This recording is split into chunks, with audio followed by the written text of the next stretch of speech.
আমি যখন ভার্সিটির ফার্স্ট ইয়ারে পড়ি তখন থেকে সাইফুরসের পান্থপথ এবং মৌচাক ব্রাঞ্চের আমি সব থেকে জনপ্রিয় টিচারদের একজন। আমি যখন ফার্স্ট ইয়ারে পড়ি তখন ভার্সিটি এডমিশনের জন্য একটা ইংলিশ বই লিখছিলাম, চান্স প্লাস। 5 বছরে রেকর্ড পরিমাণ বিক্রি হয়েছে বইটা।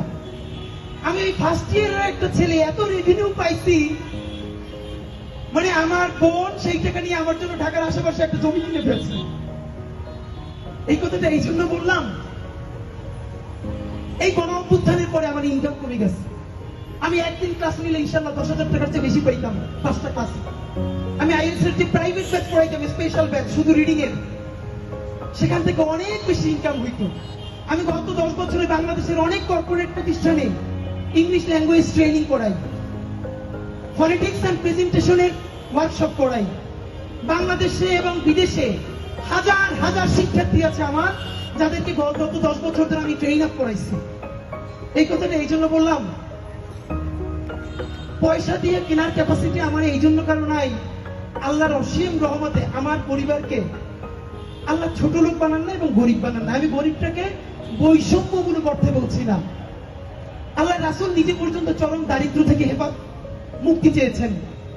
চরম দারিদ্রের কারণে মানুষ দুর্নীতি করে। যতটুকু দারিদ্র থাকলে দুর্নীতি করে, আল্লাহ আমার ওই দারিদ্রের মধ্য দিয়ে কোনোদিন নেন নাই। আপনারা দোয়া কইরেন আল্লাহ যেন আমারে ওই পরিমাণ দারিদ্র অথবা দুনিয়ায় আল্লাহ ছাড়া কোনোদিন কারো কাছে মুখাপেক্ষী না করে। আমি যেন হালাল পয়সায় নুন ভাত ডাল ভাত খাইয়া, এই যে আমি খাইলে যেন আমার টিমের সবাইকে নিয়ে একসাথে খাইতে পারি। আপনারা অনেকেই আমারই কিছু খাওয়াইতে চান, গত 1 বছর ধরে জানেন।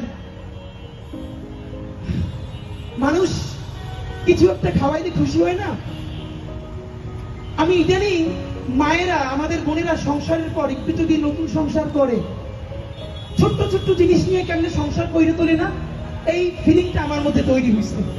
আমরা ইনকিলাব কালচারাল সেন্টার করছি, 30 লক্ষ টাকার বেশি আমাদের ওখানে খরচ হয়েছে।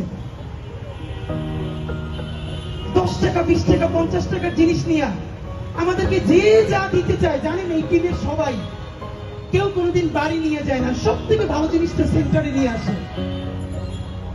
বাবা বাসায় নতুন একটা ফার্নিচার কিনলে ছোট বাচ্চারা যেরকম খুশি হয় না, জানেন আমাদের টিমের পাগল ছেলে মেয়েগুলো কিরকম? আপনি ওদেরকে এক সন্ধ্যা ভালো খাওয়াইতে চাবেন, জীবনে খাওয়াইতে পারবেন না। আপনি ওদের জন্য যদি বলেন সেন্টারে খুব ভালো একটা জিনিস কিনে দিবেন, ওরা এত খুশি হয়। আমার মনে আছে আমি চায়না গেছি পর, ওরা আমার বললো যে একটা ভিজিয়ে যে সাউন্ড রেকর্ডার, ভালো দাম। আমি বলছি না, এত পয়সা দিয়ে কিনতে পারবো না।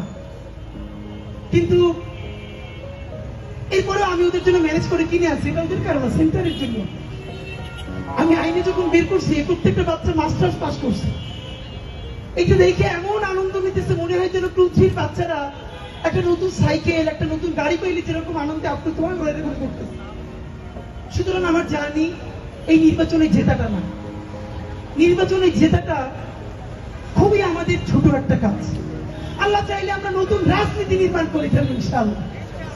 আল্লাহ চাইলে 56,000 বর্গ মাইলের প্রতিটি ইঞ্চিতে ইঞ্চিতে আমরা ইনসাফের রাজনীতি কায়েম করব। কেমনে জনগণের পয়সায় জনগণের রাজনীতি নির্মাণ করতে হয়, সেই মডেল আমরা প্রতিষ্ঠা করবো ইনশাআল্লাহ। আমি আমার টিম যদি মরে যায়, বাংলাদেশে আমাদের এই মডেল এমন ভাবে দাঁড়াবে, নতুন কেউ রাজনীতি করতে হইলে এই মডেলের মধ্যে দিয়ে যাওয়া লাগবে। ভাইরা আমার, যদি আমরা কখনো ভুল করি, খেয়াল রাখবেন। অনেকে বলে ভাই আপনারা বিশ্বাস করি নিজের জীবনের চাইতেও বেশি, প্লিজ কোনদিন ডিসঅনেস্ট হই না। আপনাদেরকে আমি একটা কথা বলি, আমার এত বিশ্বাস আপনারা করবেন না। অন্ধভাবে নিজের সন্তানকেও বিশ্বাস করবেন না, অন্ধভাবে নিজের বাবা মা স্ত্রীকেও বিশ্বাস করবেন না। ভাইয়েরা, এক চক্ষু দিয়ে আমাদেরকে বিশ্বাস করবেন, অন্য চক্ষু আমাদেরকে পাহারা দেওয়ার জন্য রাখবেন। আমরা বিশ্বাস করে ধরা খাই, তবুও বিশ্বাস করা ছাড়া তো আমাদের আর কিছু নাই। কিন্তু একটা চোখ খোলা রাখবেন, যেদিনই ভুল করব, কোন বিচ্যুতি মনে হবে, শুধরাই দিবেন, বলবেন ভাই এটা কিন্তু মনে হয় ভুল হচ্ছে। আমি, আমরা, আপনারা, বাংলাদেশের সবাই মিলে ইনশাআল্লাহ ঢাকা 8-এর এই রাজনীতিকে বাকি 299টা কনস্টিটিউতে ইনশাআল্লাহ পৌঁছে দিব।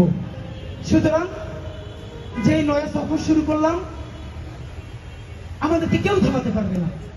কোন হেভিওয়েট, কোনো পয়সা যদি থামাইতেই পারতো তাইলে আজকে এরকম ঐতিহাসিক র্যালি হইতো না। আপনার বলেন তো, আমি মাঝে মধ্যে র্যালির সময় পিছনে ফিরে তাকাই দিছিলাম।